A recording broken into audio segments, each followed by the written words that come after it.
Hi, I'm Scott Williford, CEO and founder of vLink Solutions, and I'm sure that's who I am.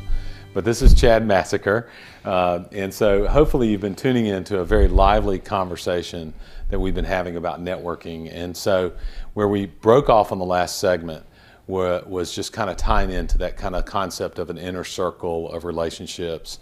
And you and I were kind of heading down the path of how do we choose who we really want to do business with and who we're willing to share our business relationships with and how you establish that. So how have you done that obviously has been successful for you?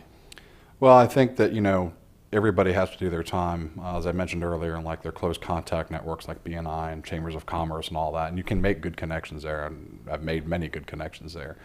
I think the one piece of advice I would give people, and probably where my inner circle comes from first, would be from more personalized or less business-like experiences. I'm big into Brazilian Jiu-Jitsu, and I've made surprisingly, a lot of good business contacts there. There's actually several business owners at the place that I train at, and we hang out and talk, business stuff, just like we talk about Jiu-Jitsu.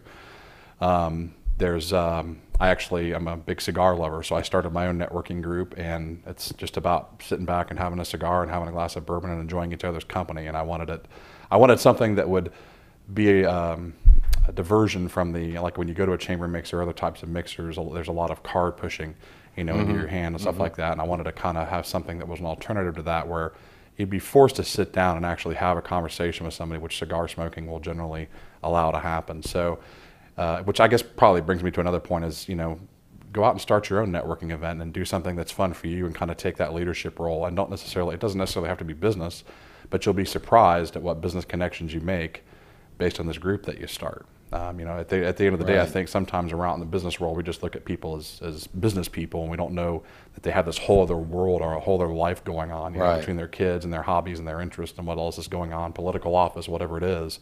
They've got a whole other side to them that we have to explore.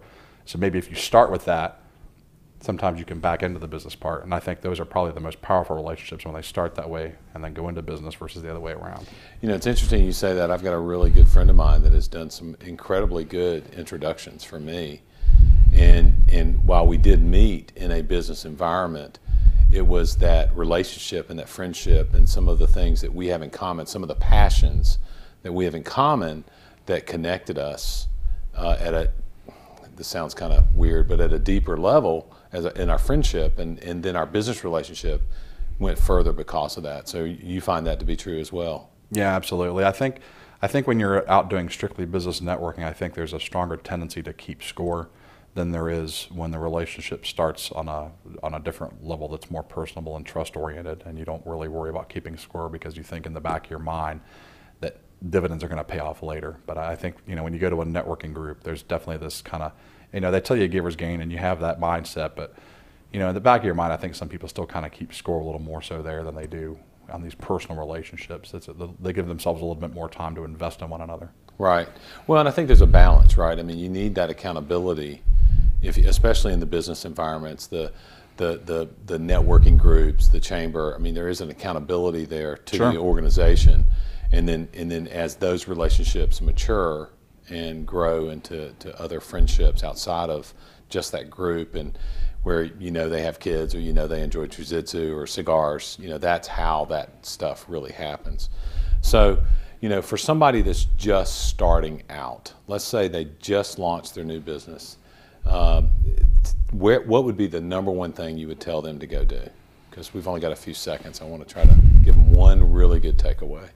Well, if you're in Atlanta, and it'll be a completely shameless plug, I would say if you're a B2C business, join a local county chamber of commerce.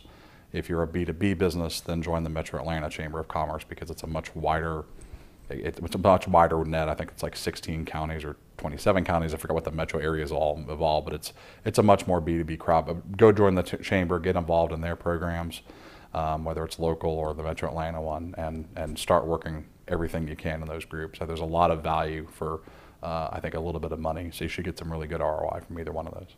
Fantastic. So we've been talking networking. Chad Massaker with Carceron. Did I say it right that time? You did. Awesome. And so if you want to learn more about Chad and what his business is, Chad, why don't you give everybody your web address? Oh, it's www.carceron.com. CARCERON as in November.net. And you can contact him, and I'm sure he'd be glad to help you with all your IT outsourcing needs. And if you'd like to learn more about vLink Solutions, please connect with us. Thank you for viewing. Have a great day.